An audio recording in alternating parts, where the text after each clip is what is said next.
इस वीडियो के अंदर मैं आपको कुछ ऐसे ट्रांजैक्शंस के बारे में बताने वाला हूँ।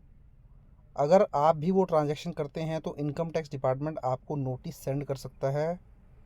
और वो जो आपने इन्वेस्टमेंट की है या कोई एक्सपेंडिचर किया है तो उसका आपसे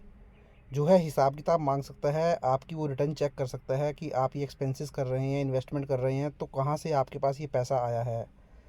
तो अगर आप एक्सप्लेन कर देते हैं, आपका सोर्स जेन्युइन है, आपने प्रॉपरली अपनी इनकम टैक्स के रिटर्न्स को फाइल किया हुआ है, तब तो कोई दिक्कत वाली बात नहीं है। बट अगर आप एक्सप्लेन नहीं कर पाते हैं कि वो पैसा आपके पास कहाँ से आया है और वो आपका ब्लैक मनी था,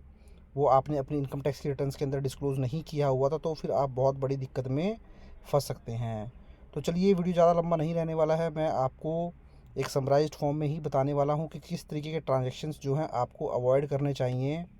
मैं यहाँ पर ऐसा नहीं कहना चाहता हूँ कि ये आप ट्रांजैक्शन नहीं कर सकते हैं, ये आप बिल्कुल ट्रांजैक्शन कर सकते हैं। जैसा कि मैंने स्टार्टिंग में भी बोला, आप ट्रांजैक्शन ज़रूर करिए, बट ट्रांजैक्शन को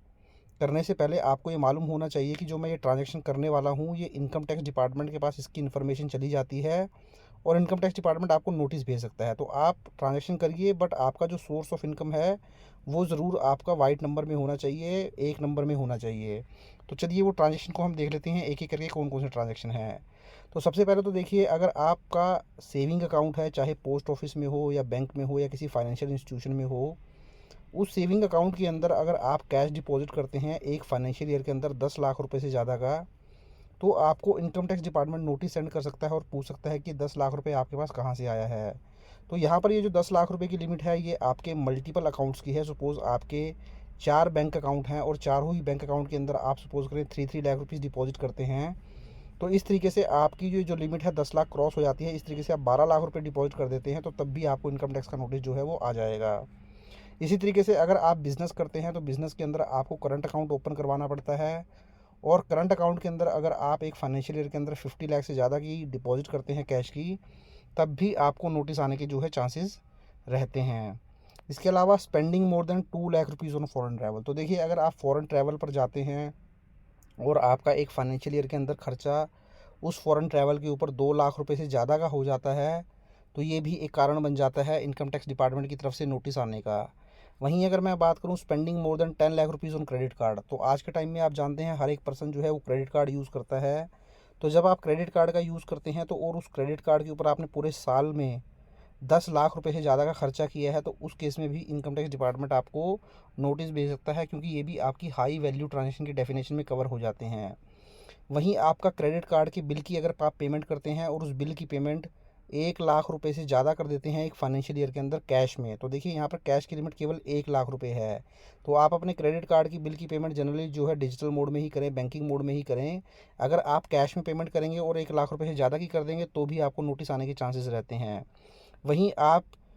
शेयर मार्केट के अंदर शेयर भी परचेज़ करते हैं, म्यूचुअल फंड्स बॉन्ड्स परचेज़ करते हैं, तो यहाँ पर भी अगर आपने एक फाइनेंशियल ईयर के अंदर शेयर, म्यूचुअल फंड, बॉन्ड्स वगैरह जो शेयर मार्केट के अंदर आपने इन्वेस्टमेंट की है, अगर वो सारी ही मिला के 10 लाख रुपए से ज़्यादा है एक फाइनेंशियल ईयर के अंदर, तो यहाँ पर भी आपको चांसेस रहते हैं नोटिस आने के इनकम टैक्स डिपार्टमेंट की तरफ से। वहीं अगर आप कोई प्रॉपर्टी परचेज़ करते हैं, कोई प्रॉपर्टी में इन्वेस्टमेंट करते हैं और आपकी जो इन्वेस्टमेंट है उस प्रॉपर्टी के अंदर वो 30 लाख रुपए से ज़्यादा की है एक फाइनेंशियल ईयर के अंदर, तो यहाँ पर भी चांसेस रहते हैं नोटिस आने के। इसी तरीके से आप बिज़नेस ट्रांजैक्शन करते हैं और बिज़नेस के अंदर जो ट्रांजैक्शन आप कर रहे हैं वहाँ पर कैश की पेमेंट आप 50,000 से ज़्यादा कर रहे हैं, अगर एक पर डे की लिमिट में मैं बात कर रहा हूँ यहाँ पर, तो भी आपको नोटिस आने के चांसेस रहते हैं। तो देखिए, अब आपका ये क्वेश्चन पूछ सकता है कि इनकम टैक्स डिपार्टमेंट को इन ट्रांजेक्शन के बारे में कैसे पता चल जाता है। तो देखिए, इनकम टैक्स डिपार्टमेंट ने क्या कर रखा है, रिस्पॉन्सिबिलिटी जो है एलोकेट की हुई है फाइनेंशियल इंस्टीट्यूशन के ऊपर, बैंक्स के ऊपर, या शेयर मार्केट के अंदर जो ब्रोकर्स वगैरह होते हैं, या आपकी बोल सकते हैं ब्रोकर कंपनी है, इनके ऊपर। इसी तरीके से रजिस्ट्रार के ऊपर, कि कोई भी जो ये ट्रांजेक्शन होते हैं अगर ये लिमिट क्रॉस करती है, तो वो जो रिस्पॉन्सिबिलिटी जिस पर्सन की लगा रखी है वो इनकम टैक्स डिपार्टमेंट को इन्फॉर्म कर देता है। जैसे सपोज करें आपने प्रॉपर्टी को 30 लाख से ज़्यादा की परचेज़ कर ली, तो यहाँ पर जो रजिस्ट्रार है उस रजिस्ट्रार की जिम्मेदारी बन जाती है कि वो इनकम टैक्स डिपार्टमेंट को आपकी ये ट्रांजैक्शन के बारे में जो है इन्फॉर्म कर दें इनकम टैक्स डिपार्टमेंट को कि इस पैन नंबर के ऊपर जो है 30 लाख से ज़्यादा की प्रॉपर्टी परचेज़ की गई है। इसी तरीके से बैंक में जब आप डिपॉजिट करते हैं 10 लाख रुपए से ज़्यादा, तो वो जो बैंक है वो इनकम टैक्स डिपार्टमेंट को इन्फॉर्मेशन पास ऑन कर देता है। इसी तरीके से जब आप फॉरेन ट्रैवल के लिए फॉरेन करेंसी परचेज़ करते होंगे, तो वहाँ पर जो वो फॉरेन करेंसी जहाँ से आपने परचेज़ किसी बैंक वगैरह से की या फिर किसी ट्रैवल एजेंट से की, तो वो इसकी इन्फॉर्मेशन जो है इनकम टैक्स डिपार्टमेंट को दे देता है। इसी तरीके से क्रेडिट कार्ड कंपनीज़ भी ये इन्फॉर्मेशन दे देती हैं इनकम टैक्स डिपार्टमेंट को। अगर आप 1 लाख रुपए से ज़्यादा की पेमेंट करते हैं या क्रेडिट कार्ड पर 10 लाख रुपए से ज़्यादा का खर्चा करते हैं पूरे साल में, तो इस तरीके से ये देखिए सारी की सारी इन्फॉर्मेशन जो है